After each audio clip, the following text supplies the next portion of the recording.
Alright, we're working on a problem here about relays and light bulbs, or a relay and light bulbs.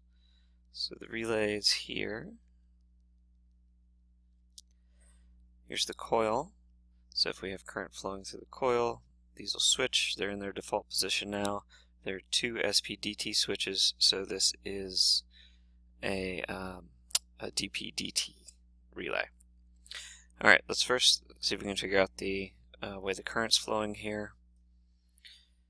So, current flowing.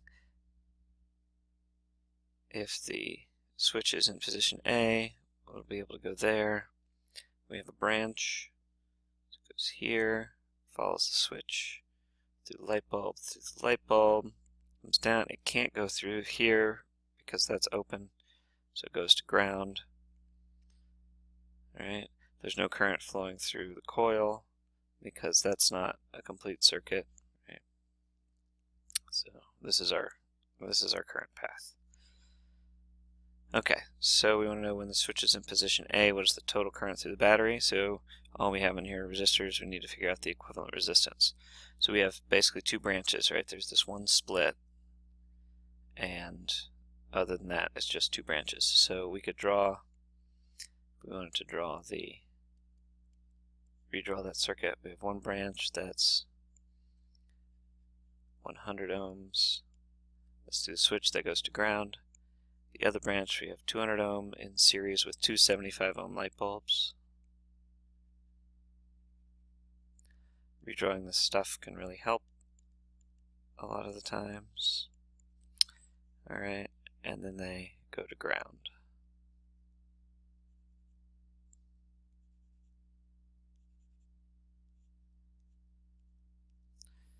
Okay, so simple series up here. So the equivalent resistance of those three together is 350 ohms. And then we just have a 100 ohm resistor in series with in parallel with a 350 ohm resistor. So 1 over 100 plus 1 over 350 ohms would give us 1 over REQ, so to the negative 1. That'll give us 75.5 ohms. Oops, rounding error there, 77.8 ohms. So if we know the total resistance of the circuit with the switch in position A, if we want the total current, we can choose Ohm's law applied to the whole circuit. So that would be a drop of the total voltage of the battery. It's the total current times REQ. So I total is 12 volts for 77.8 ohms, which will be about 154 milliamps. So in position A, we want to know if any of the light bulbs light or do they blow out. And what I told you was that 35 milliamps is the maximum current, but 15 milliamps is the minimum. So this is 154 milliamps through the whole circuit. That means this branch and this branch. So we need to figure out how much goes down just this branch. So if we look at you could set up a whole chart for this too, but if we just look at the loop rule across these three resistors all together that are in series, it has to be minus 12 volts, right?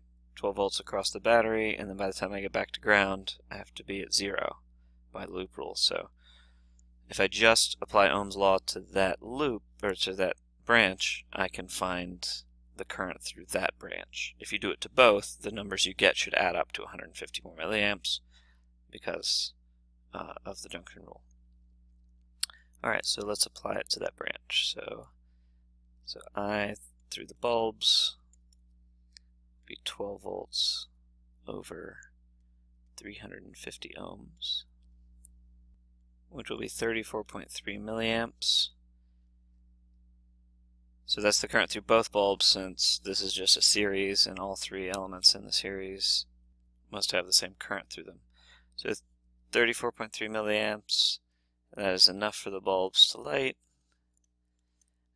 pretty brightly, actually, because it's close to their maximum. Right.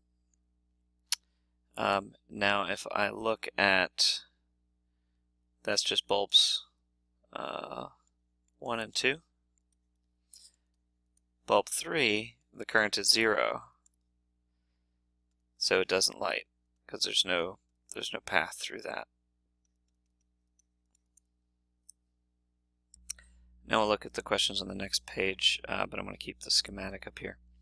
So we want to know what happens now when we switch to position B. Okay, so the switch is now here. So I have current flowing now through the coil and back to ground.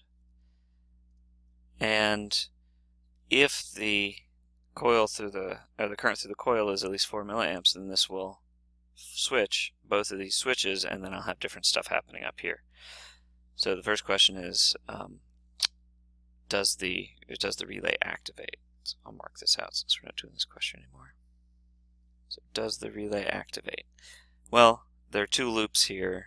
This one is independent of that one, so I can just analyze this one just fine. In fact, I'll draw it out, make it look a little easier. So 12 volts through a 100 ohm resistor, through the coil, which we said does basically nothing, then through a 2 kilo ohm resistor, and that takes us to ground. So whatever the coil through the current is the coil through these two resistors. These are in series, all this coil is the same, so let's find Req for this little loop here. That's 2000 ohms, that's 100 ohms, so 2100 ohms. And then the total current through this branch would be, we have to lose all 12 volts across this by the loop rule. So 12 volts over 2100 ohms.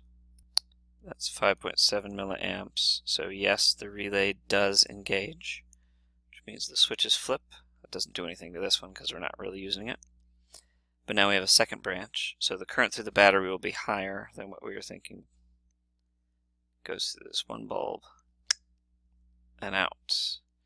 Now if we had a resistor over here, then these two branches wouldn't be completely independent. The analysis would be a lot harder, but as it is, they're two independent branches, so that makes it a little easier.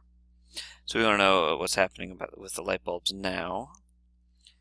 We can pretty quickly say that bulbs 1 and 2 don't light, because if you look at the path, now that the switch has been flipped, there's no current going through this top branch. Question is, what about bulb 3? Well, let's draw a schematic. So 12 volts, source, we have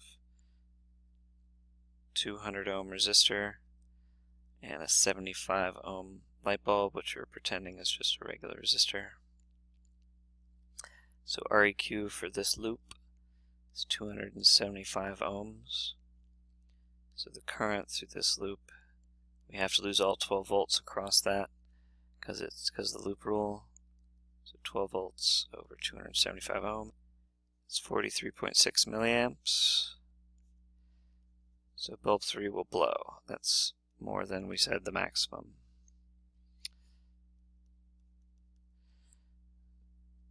Alright, so that bulb will burst, so it won't be on.